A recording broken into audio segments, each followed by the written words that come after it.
नमस्कार, राधे राधे, जय श्री कृष्णा। अंजू के नुस्खों में आपका बहुत बहुत स्वागत है। आज मैं आपको इस वीडियो में छठा और सातवां अध्याय कार्तिक महात्म का सुनाने जा रही हूँ। पिछला जो अध्याय हमने सुना था उसमें हमें पता चला था कि किस किस पक्ष में किस किस तिथि को हमें क्या क्या दान करना चाहिए, क्या क्या स्नान करना चाहिए और किस प्रकार से हमें अपनी जो नित्य नियम की जो क्रिया है हमें कैसे करनी चाहिए और किस प्रकार से भगवान विष्णु सतयुग में और कलयुग में अपने भक्तों को किस प्रकार से प्रसन्न करते हैं और कैसे हमें लक्ष्मी जी के जो इच्छुक होते हैं उन्हें तुलसी पत्र से कैसे पूजा करनी चाहिए, नारायण जी की कैसे पूजा करनी चाहिए और किस प्रकार से हमें कार्तिक के अंदर कीर्तन भजन करना चाहिए। तो छठा अध्याय और सातवां अध्याय। श्री गणेशाय नमः। छठा अध्याय। ओम नमो नारायणा, ओम नमो नारायणा, हरि ओम नमो नारायणा। नारद जी ने कहा, जब 2 घड़ी रात शेष रह जाए तब तिल, कुश, अक्षत, चंदन आदि लेकर शुद्ध होकर जलाशय पर जाए। नहर की अपेक्षा नदी में स्नान से 10 गुना फल मिलता है और नदी की अपेक्षा संगम पर स्नान करने से 10 गुना फल मिलता है और तीर्थ पर स्नान करने से इन सबसे दुगना फल मिलता है। स्नान से पहले भगवान का ध्यान करके स्नानार्थ संकल्प करें, फिर तीर्थ में उपस्थित देवताओं को एवं आचमनीय आदि देवें और अर्घ मंत्र दें। ये बोले, हे कमलनाथ आपको नमस्कार है, हे जलशायी भगवान आपको नमस्कार है, हे ऋषिकेश आपको प्रणाम है। मेरे दिए हुए अर्घ को आप ग्रहण करें। बैकुंठ, प्रयाग तथा बद्रिका आश्रम में जहाँ कहीं भगवान विष्णु गए वहाँ उन्होंने 3 प्रकार से अपना पैर रखा था। वहाँ पर ऋषि वेद यज्ञों के सहित समस्त देवता मेरी रक्षा करते रहें। हे जनार्दन, हे दामोदर, हे देवेश, आपको प्रसन्न करने के लिए मैं कार्तिक पक्ष में विधिवत प्रातः स्नान कर रहा हूँ। आपकी कृपा से मेरे समस्त पाप नष्ट हो जाए। हे हरे, कार्तिक मास में व्रत तथा विधि पूर्वक स्नान करने वाला मैं अर्घ देता हूँ, आप राधिका सहित ग्रहण करें। हे कृष्ण, हे पाप नाशक, राक्षसों का नाश करने वाले, कार्तिक मास में नित्य प्रतीत हुए मेरे इस अर्घ द्वारा कार्तिक स्नान का व्रत का फल करने वाला फल मुझे प्राप्त हो। विष्णु, शंकर तथा सूर्य का ध्यान करके जल में प्रवेश करें और नाभि पर्यंत जल में खड़ा होकर विधि पूर्वक स्नान करें। गृहस्थी तिल और आंवले का चूर्ण लगाकर, विधवा स्त्री जति व तुलसी की जड़ को मिट्टी लगा के स्नान करें।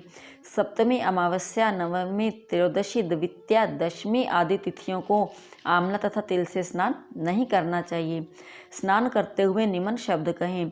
जिस भक्ति भाव से भगवान ने देवताओं के कार्य के लिए 3 प्रकार का रूप धारण किया था, वही पाप नाशक भगवान विष्णु अपनी कृपा से मुझे पवित्र बनाई।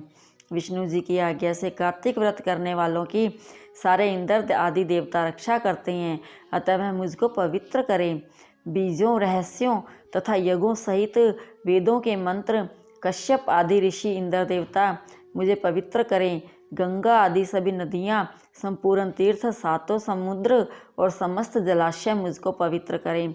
अदिति आदि सभी नारियाँ, यज्ञ, सिद्ध, सर्प, औषधियाँ, तीनों लोकों के पर्वत मुझे पवित्र करें। इन शब्दों को कहकर स्नान करने के पश्चात वर्ती हाथ में पवित्री धारण करके देवता, ऋषि, मनुष्य तथा पितरों का विधिवत तर्पण करते समय जितने भी तिल तर्पण में रहते हैं उनसे वर्ष पर्यंत व्रती के पितृगण स्वर्ग में वास करते हैं।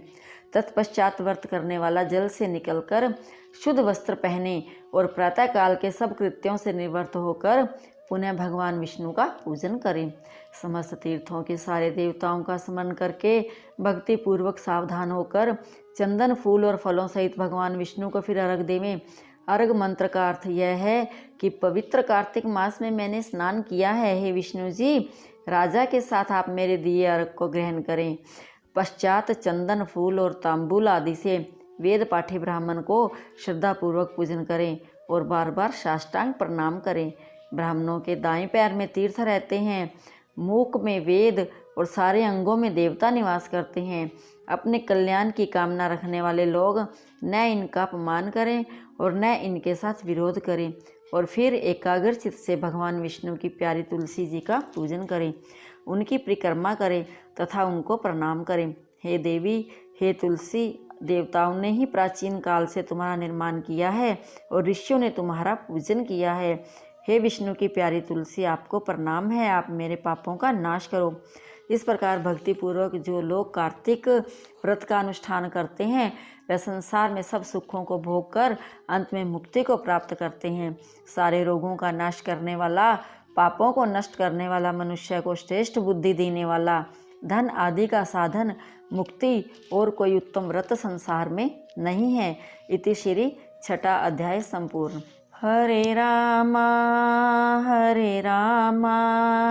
रामा रामा हरे हरे, हरे कृष्णा कृष्णा कृष्णा हरे हरे। सातवां अध्याय। नारद जी बोले, हे राजन, कार्तिक मास में व्रत करने वालों के नियम सुनिए।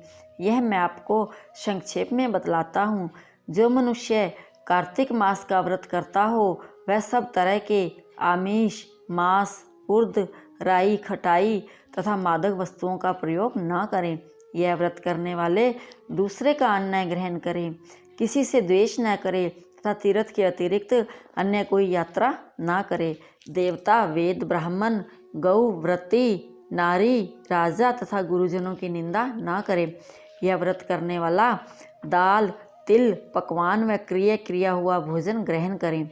चुगली, निंदा न करें। बकरी, गाय तथा भैंस के अतिरिक्त अन्य किसी पशु का दूध कभी भी प्रयोग में ना लाएं। तांबे के बर्तन में रखा हुआ पंचगव्य, बहुत छोटे घड़े का पानी एवं केवल अपने लिए ही पका हुआ अन्न प्रयोग करें। कार्तिक मास के व्रती सदा ब्रह्मचार्य में रहें, पृथ्वी पर सोएं और एक दिन के चौथे पहर में केवल एक बार पत्तल में भोजन करें। वह केवल नरक चतुर्दशी को तेल लगा सकता है, अन्य तिथियों में बिल्कुल नहीं। कार्तिक मास के व्रती मनुष्य सिंघाड़ा, प्याज, मट्ठा, गाजर, मूली इन सभी वस्तुओं का बिल्कुल प्रयोग में न लाए। लौकी, मट्ठा, काशी फल, तरबूज इन सब वस्तुओं का कार्तिक मास का व्रती बिल्कुल सेवन न करें। मासिक धर्म वाली स्त्री से चंडाल, पापी, ब्राह्मण, द्रोही और नास्तिकों से बिल्कुल बातचीत ना करें। भगवान विष्णु को प्रसन्न करने के लिए अपनी शक्ति के अनुसार चंद्रायन आदि का व्रत करें और उपयुक्त नियमों का पालन करें। कार्तिक का व्रत करने वाला मनुष्य प्रतिपदा को कुम्हड़ा, द्वितीया को कटहल, तृतीया को तरुणी स्त्री, चतुर्थी को मूली, पंचमी को बेल, षष्ठी को तरबूज, सप्तमी को आंवला, अष्टमी को नारियल, नवमी को मूली, दशमी को लौकी, एकादशी को परवल, द्वादशी को बेर, त्रयोदशी को मट्ठा, चतुर्दशी को गाजर तथा पूर्णिमा को शाक यह वस्तुएं प्रयोग न करें। आंवला का प्रयोग रविवार को न करें। व्रती यदि इन शाकों में कोई शाक सेवन करना चाहे तो वह पहले ब्राह्मण को देकर खाए। यही विधान माघ मास के व्रत के लिए भी है। देवउठनी एकादशी में पूर्वोक्त विधि के अनुसार नृत्य, जागरण, गायन, वादन आदि करें। इसको विधिवत करने वाले मनुष्य को देखकर यम के दूत इस प्रकार भाग जाते हैं जैसे सिंह की गर्जना से हाथी भाग जाते हैं। यह कार्तिक मास का व्रत सभी व्रतों से श्रेष्ठ है। इसके अतिरिक्त जितने भी व्रत यज्ञ हैं वह 1000 की संख्या में किए जाने पर इसकी तुलना नहीं कर सकते, क्योंकि यज्ञ करने वाले मनुष्य तो केवल स्वर्ग में ही जाते हैं, किंतु कार्तिक मास में व्रत करने वाला तथा प्राणी सीधा बैकुंठ को जाता है। जिस प्रकार राजा की रक्षा उसके अंग रक्षक करते हैं, उसी तरह कार्तिक मास का व्रत करने वाले की रक्षा भगवान विष्णु की आज्ञा से इंद्र आदि देवता करते हैं। कार्तिक मास का व्रत करने वाला मनुष्य जहाँ कहीं भी रहता है वहीं पर उसकी पूजा होती है, उसका यश होता है। उस स्थान पर जहाँ की वह रहता है भूत पिशाच आदि कोई भी नहीं रह पाता। मनुष्य के पुण्यों का वर्णन श्री ब्रह्मा जी भी नहीं कर सकते। यह व्रत संपूर्ण पापों का नाश करने वाला, पुत्र पौत्र आदि और धन धान्य को बढ़ाने वाला है। इति श्री 7वां अध्याय संपूर्ण। हरे रामा रामा रामा हरे हरे।